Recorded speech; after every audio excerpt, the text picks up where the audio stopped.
近排我哋都有一件咧好頭痛嘅事啊，就係我哋發現咧，因為我哋嘅地下咧20幾年嚟咧都冇維修過，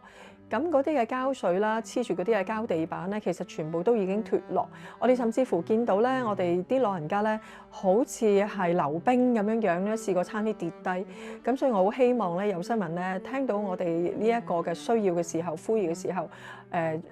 按你哋自己嘅能力同感動，希望你哋都能夠支持我哋，捐一啲嘅錢俾我哋，能夠去盡快換咗呢啲地板，避免有老人家咧喺我嘅地方度咧係跌親。